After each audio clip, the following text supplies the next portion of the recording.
Pet Sematary from 1989 was directed by Mary Lambert. It stars Dale Midkiff, Denise Crosby, and Fred, I don't know how to say his last name, and tells a very interesting story, and it is based off the book by my favorite author of all time, Stephen King.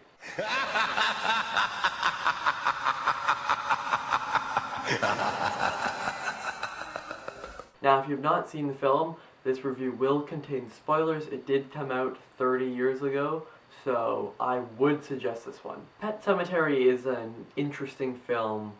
There are some really high highs, but the lows are also very low. So I do really like this film. It's just not one of the best Stephen King adaptations. But there are some amazing Stephen King adaptations. The Shining, Shawshank, Stand By Me, Misery. All those are A+ films in my opinion. This one is still very good. So even though it's on my lesser half of Stephen King adaptations, it's still very good. And Stephen King actually wrote the screenplay for this. I've not read the novel, but it feels very much like a novel. Like the scenes, the order they come in, the way the dialogue is spoken sometimes, just feels a lot like a novel. Since we are going to go into spoilers, we're going to talk about my positives first, because this has some of my favorite moments from Stephen King adaptations, and the one I think that is probably the best scene in this entire film is toddler and when he dies. And that scene, it just feels so real, and I don't know why.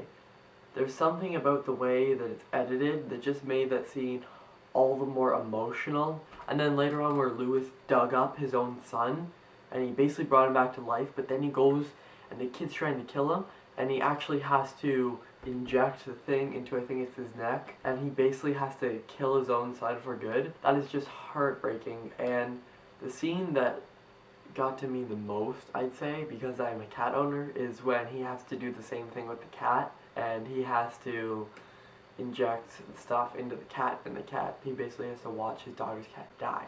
The way that it was executed was super well done, and the direction, it's good. The main performance by Dale Midkiff is excellent, and the other one by Fred, I don't know how to say his last name, is also very good, but it's the other characters that are just eh, and the daughter is very annoying. She's like that cliche child performance. She's really, really annoying throughout all this. And the wife she's good, but the one character that really did annoy me was that weird, like, zombie character that keeps showing up that only Lewis can see. You can follow me on Letterboxd at Ewan Reviews to see my whole list of every single Stephen King adaptation that I've seen, plus many more lists, and also my 2019 list for right now. The effects are very dated in this, and they really do pull you out of the film a lot of the time, but this film is very much held together by those two lead performances, I'd say, because they have some great moments together, especially when they actually go into the Pet Sematary, which is spelled wrong. I don't know why, but they even point that out in the film. Maybe the book says so. If you know, comment down below. But those effects, they really do hold a few things back, but the practical effects and the makeup are really, really good. That's when they try to use visual effects that it really holds itself back. And the way that their neighbor ends up dying by the toddler is gross, but it's like really, really, I don't want to say cool because that sounds weird, but cool to see. And I watch this on Amazon Prime Video, and every time when you click on it, it's like a big picture, kind of something like Netflix does, and you click play. And I didn't realize that the picture is like a huge spoiler. I really like this film. It's just, it has quite a bit of problems, and I feel like this one's very divisive, because I read a review on Letterboxd by Drum Dums, who also does YouTube.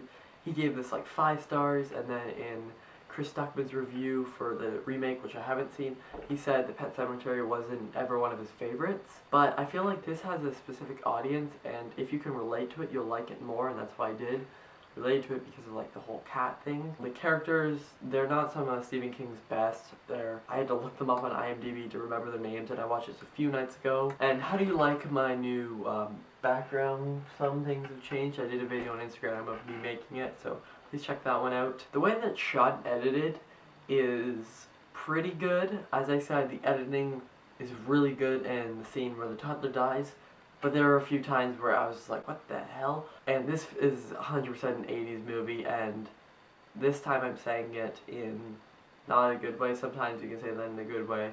like for Die Hard, but this one, no, this is like a cliche 80s movie. If you watch this, you can easily tell it's from the 80s, and it's super dated. But I really do like this film.